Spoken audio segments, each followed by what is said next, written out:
Sur la scène mondiale, un coup d'éclat retentit, 10 nations africaines ont osé regarder Washington droit dans les yeux.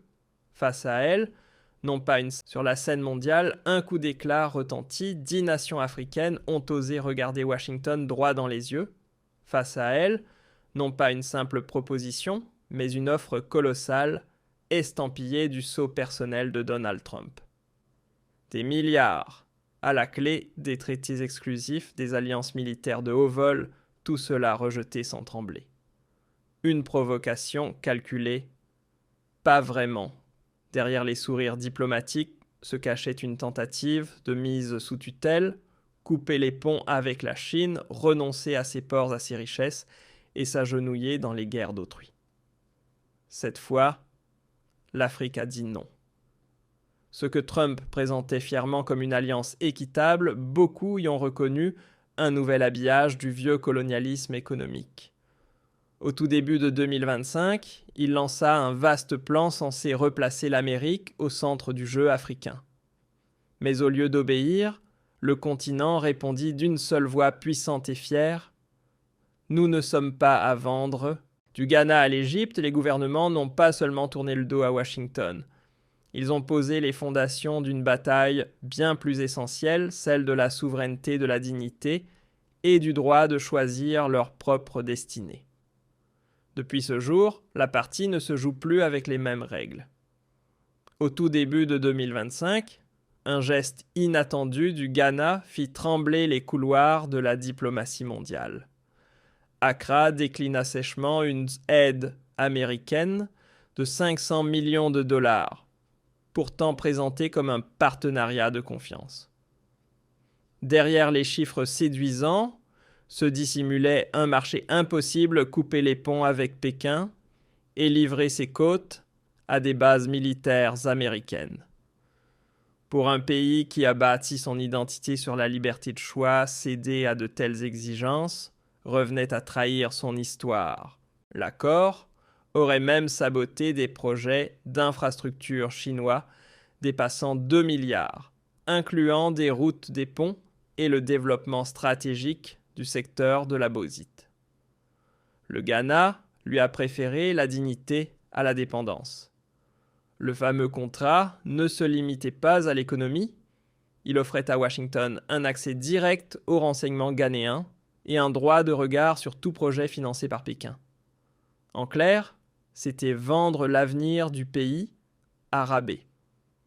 Furieux du refus, les États-Unis ripostèrent en retirant les visas diplomatiques de plusieurs responsables d'Accra. Mais loin de fléchir, le Ghana redoubla d'audace. Il renforça ses échanges au sein de la communauté économique africaine et consolida sa coopération avec la Chine dans le cadre des nouvelles routes de la soie. Dans les rues, des milliers de citoyens se mobilisèrent pour défendre la souveraineté nationale. Et selon un sondage de février 2025, 72% de la population saluait ce geste comme une victoire de la dignité contre le néocolonialisme masqué. Les dirigeants ghanéens ont été catégoriques, aucun progrès économique ne mérite qu'on sacrifie son indépendance. L'aide étrangère. Oui, mais jamais au prix d'une mise sous tutelle. Et ce bras de fer n'était qu'un prélude. Car à peine le dossier ghanéen refermé le Nigeria entra dans la danse, livrant l'un des refus les plus spectaculaires de l'année 2025. Washington proposait des milliards pour moderniser son secteur pétrolier, avec la promesse de technologies, dernier cri et d'accords commerciaux avantageux. Mais la clause cachée valait une bombe politique céder la majorité, plus de 50% des actifs pétroliers nationaux aux compagnies américaines. Autant dire vendre son cœur énergétique. La réaction fut instantanée et tonitruante. Au Nigeria, géant démographique et poumon pétrolier de l'Afrique, l'idée de céder son or noir relevait d'un blasphème économique. Plus de 90% des exportations du pays reposent sur ce trésor. L'abandonner c'eût été un suicide national. Les journaux se déchaînèrent, accusant Washington de repeindre l'ancien colonialisme sous des couleurs modernes. Gouvernement et opposition, d'ordinaire irréconciliables, firent front commun. Dans un vote historique, le Parlement adopta à l'unanimité une loi interdisant toute mainmise étrangère sur les ressources stratégiques. Le président prit alors la parole devant la nation. « Ni notre pétrole, ni notre avenir ne sont à vendre. » Le séisme politique fut immédiat. À peine la décision annoncée, Washington brandit la menace de sanctions, espérant faire plier Abuja. Mais le Nigeria, loin de reculer, accéléra sa contre-offensive diplomatique. En quelques semaines, la Nigerian National Petroleum Corporation scella une coentreprise de 2,4 milliards de dollars avec un partenaire chinois et signa un accord inédit avec le Brésil pour l'importation et le raffinage de pétrole. Les sondages tombèrent comme un verdict, 41% des Nigérians soutenaient fermement leur gouvernement. Face à la pression américaine, le pays ne s'inclina pas, il montra la voie. Un message clair pour tout le continent. L'indépendance n'a pas de prix d'où qu'elle soit menacée. Quand vint le tour de l'Afrique du Sud, le monde resta bouche bée. Pretoria déclina sans trembler une offre américaine de plusieurs milliards, pleine de promesses commerciales et de joujoux militaires dernier cri. Mais derrière les mots doux, le piège était limpide. Washington voulait couper les liens de l'Afrique du Sud avec ses partenaires du BRICS Brésil, Russie, Inde et Chine.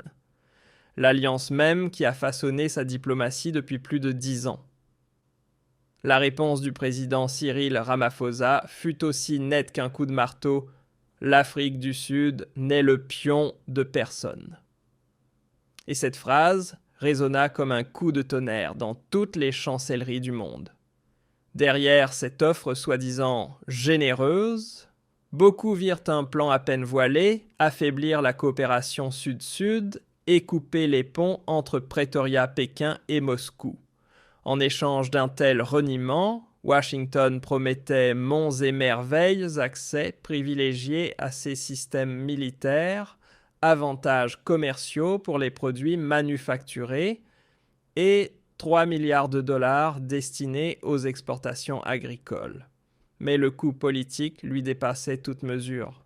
Très vite, Le Cap et Johannesburg s'embrasèrent de colère. Étudiants, syndicalistes et militants descendirent dans la rue, brandissant des pancartes criant « Touche pas aux BRICS » et « Non au chantage économique » face aux pressions américaines.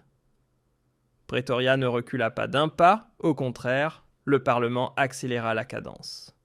En quelques jours, de nouvelles lois furent votées. Pour renforcer l'alliance avec les BRICS, 1 milliard de dollars d'investissements conjoints avec la Chine dans la technologie et l'énergie, et un ambitieux corridor logistique avec la Russie. Washington furieux riposta aussitôt en imposant des taxes supplémentaires sur l'acier et les agrumes sud-africains. Mais la manœuvre se retourna contre lui. En mars 2025, un sondage révéla que 76% des Sud-Africains soutenaient la ligne de leur gouvernement et refusaient les carottes américaines. Le message était clair comme du cristal, on ne bâtit pas une alliance à coups de menaces, mais sur le respect réciproque. En 2025, l'Éthiopie fit preuve d'une fermeté exemplaire face à une proposition américaine pour le moins intrusive. L'administration Trump voulait transformer le pays en quartier général des opérations de drones des États-Unis en Afrique de l'Est. Sur le papier, l'offre semblait alléchante, 400 millions de dollars d'aide sécuritaire d'équipements militaires dernier cri et de systèmes de surveillance. Mais entre les lignes se cachait l'inacceptable, un accès illimité à l'espace aérien éthiopien, un contrôle total des missions de drones par Washington et un partage de renseignements sans la moindre supervision locale. En clair, la souveraineté du pays livrée sur un plateau d'argent. Le verdict d'Abiy Ahmed fut tranchant comme une lame. Notre souveraineté n'est pas à louer. Une phrase, et tout un peuple se leva. L'Éthiopie, terre de résistance historique face au colonialisme et à ses avatars modernes, venait de rappeler au monde son ADN d'indépendance. En quelques heures, les rues d'Addis Abeba se couvrirent de drapeaux et de slogans « Pas de base, pas de maître », criaient plus de 30 000 manifestants en liesse. Tandis que les experts militaires avertissaient ouvrir le ciel éthiopien aux drones américains, c'était offrir une cible aux extrémistes et risquer d'entraîner le pays dans un chaos qu'il n'avait jamais voulu. Furieuse du refus, Washington brandit aussitôt la punition 40% d'aide militaire, en moins gel des discussions stratégiques et menaces diplomatiques à peine voilées. Mais Addis Abeba choisit une toute autre trajectoire. En quelques semaines à peine, l'Éthiopie signa un partenariat militaire et technologique avec la Turquie et lança son propre programme national de drones. En mars 2025, la production locale avait déjà doublé par rapport à l'année précédente. Et le peuple suivait, 69% des Éthiopiens approuvaient la décision de leur gouvernement. Une démonstration éclatante qu'aucun chèque étranger ne peut acheter la liberté d'un pays décidé à voler de ses propres ailes. Le cas du Kenya fut encore plus audacieux.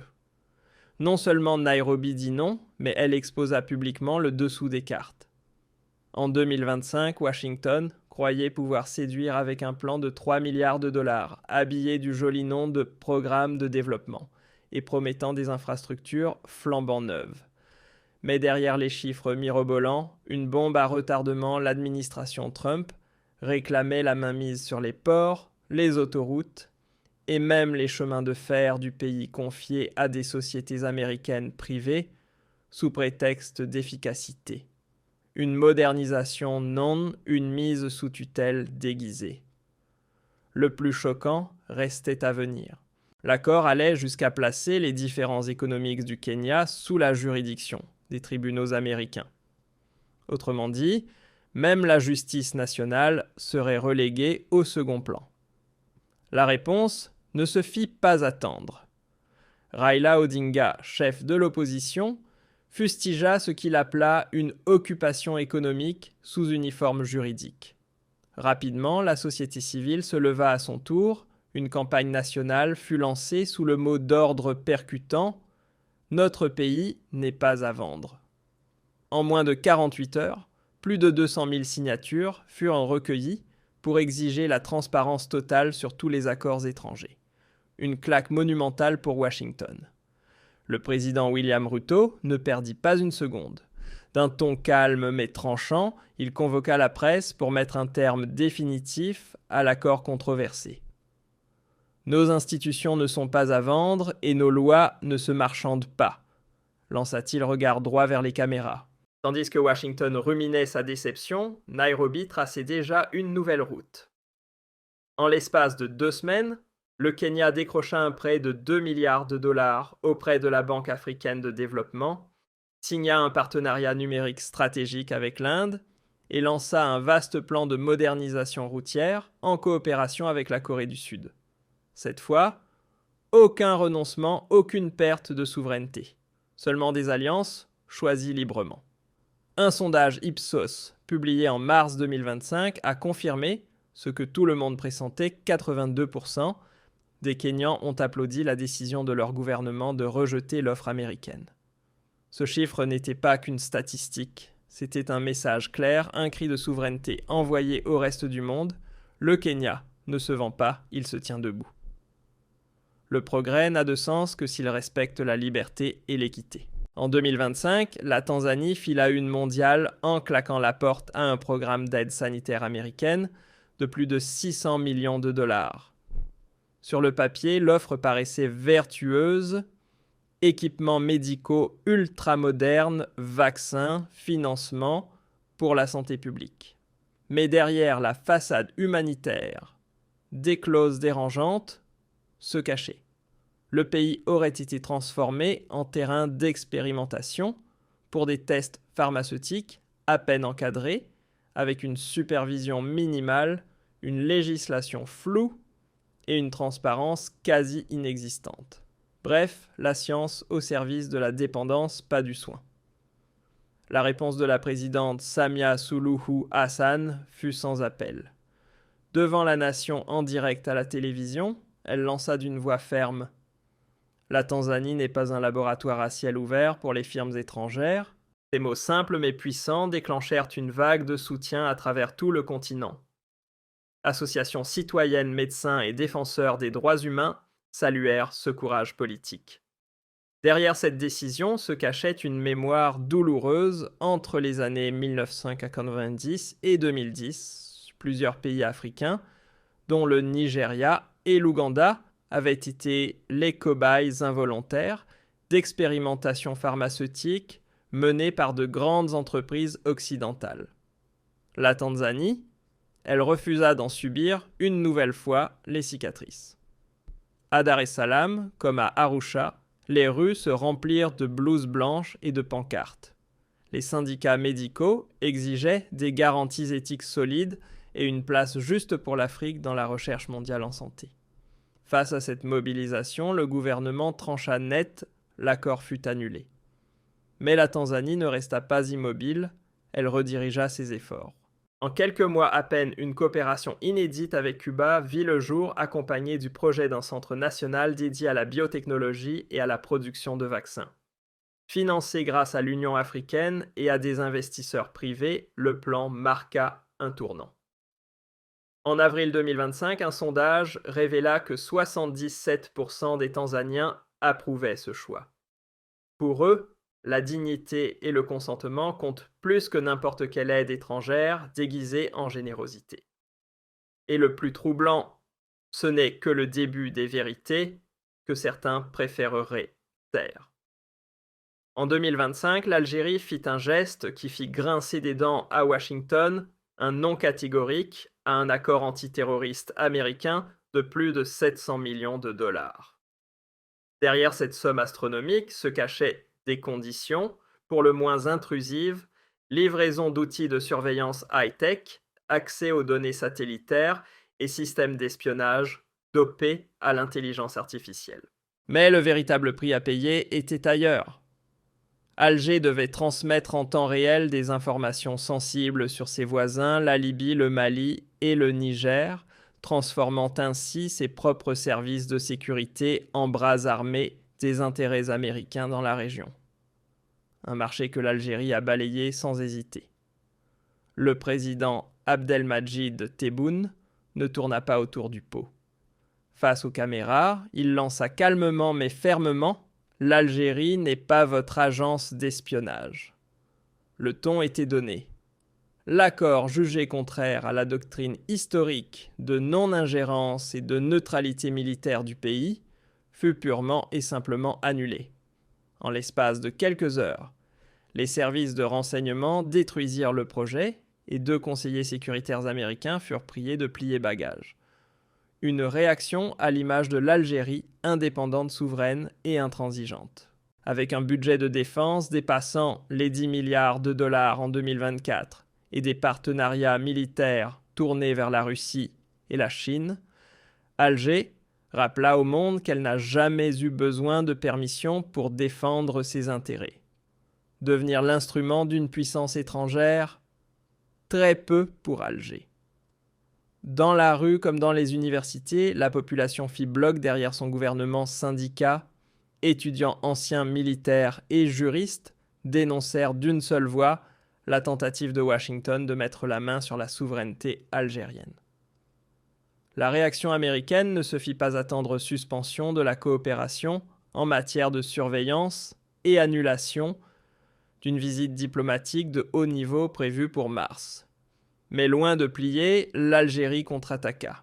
Elle scella un partenariat cybersécuritaire d'1 milliard de dollars avec la Russie et ouvrit des pourparlers avec l'Union africaine pour créer un cadre panafricain de renseignement géré par les Africains eux-mêmes. Car pour Alger, la neutralité n'est pas un slogan, c'est une ligne de conduite. Et elle n'a pas de prix.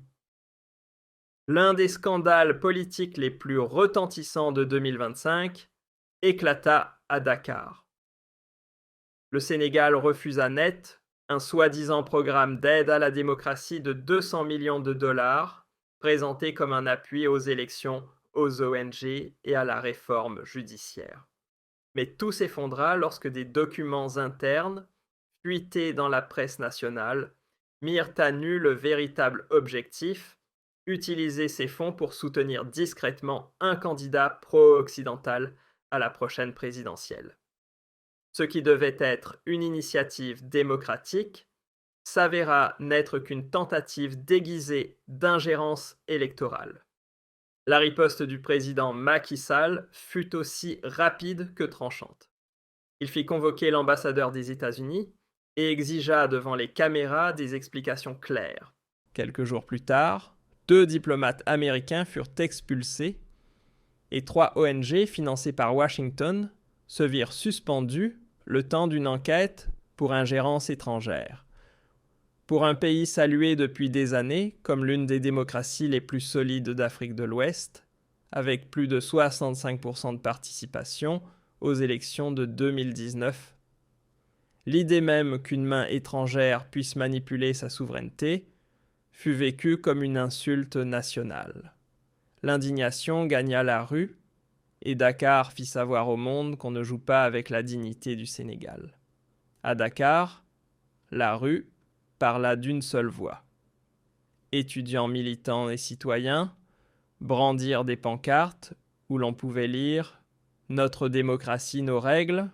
En réaction, Washington joua la carte des représailles gel d'un programme de coopération juridique et menace de couper les aides.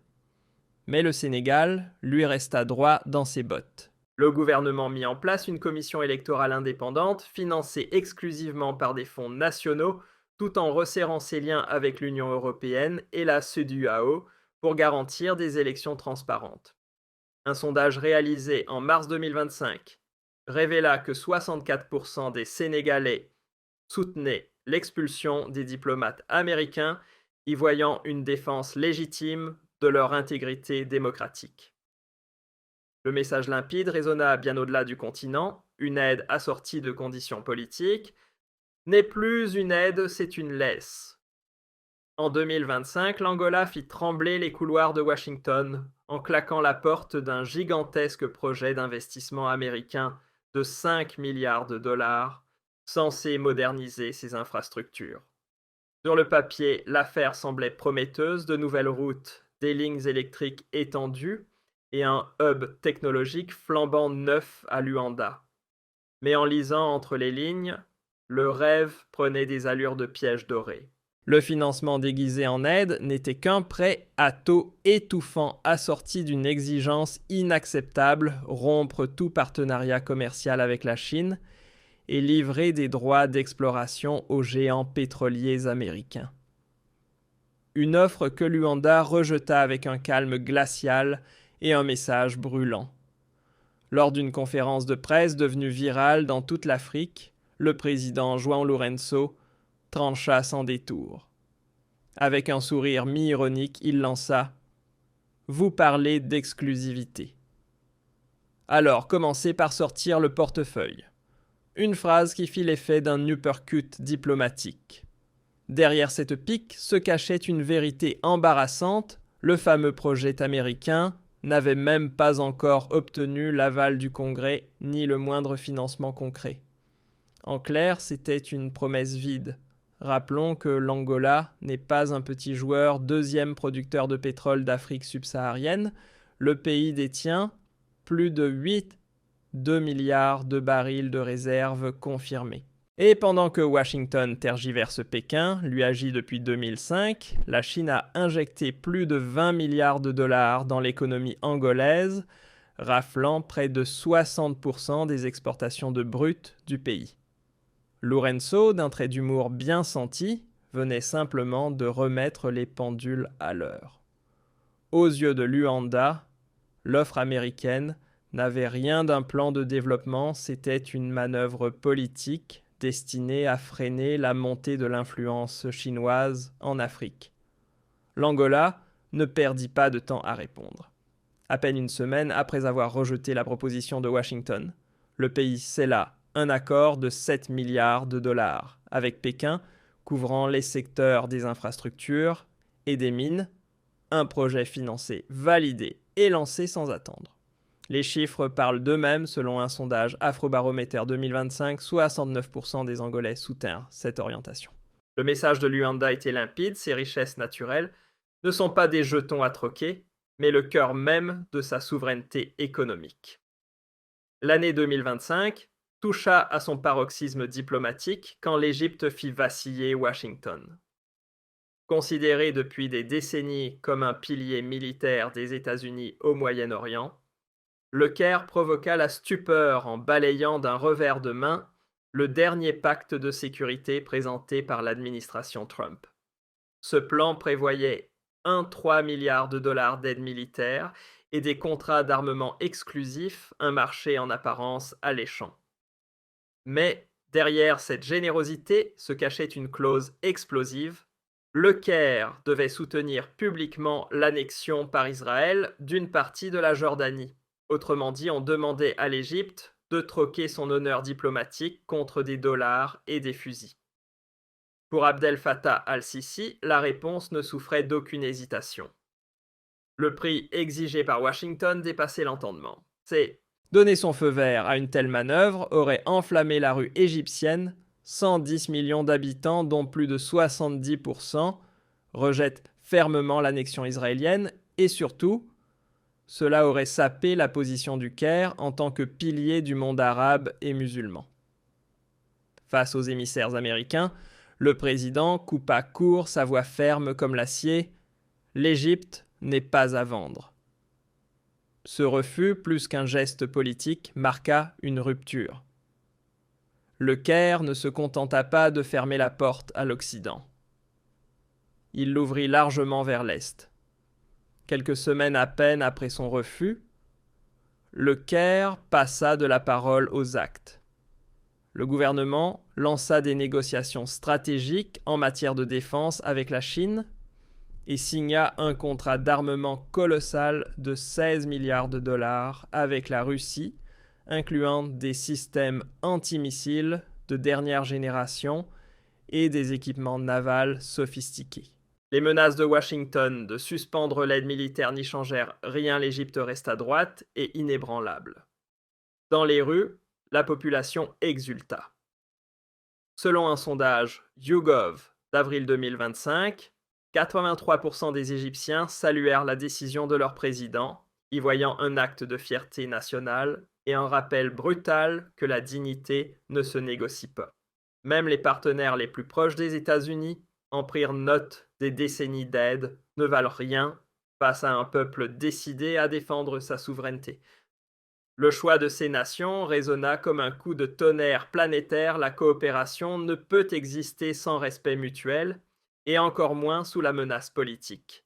10 pays, une même voix, l'Afrique n'est pas une marchandise. Ce qui n'était au départ qu'une série d'accords soigneusement ficelés devint une rébellion collective contre la tutelle étrangère. Des puits de pétrole au bureau de vote, les dirigeants africains ont tranché la liberté vaut plus que l'argent. Et dans ce refus, ils ont redessiné la carte du pouvoir mondial. Ce n'est pas simplement un tournant diplomatique, c'est un signal d'alarme adressé à toute la planète. Ne sous-estimez plus le Sud global. Si vous croyez, vous aussi, qu'aucune nation ne devrait plier le genou, laisser un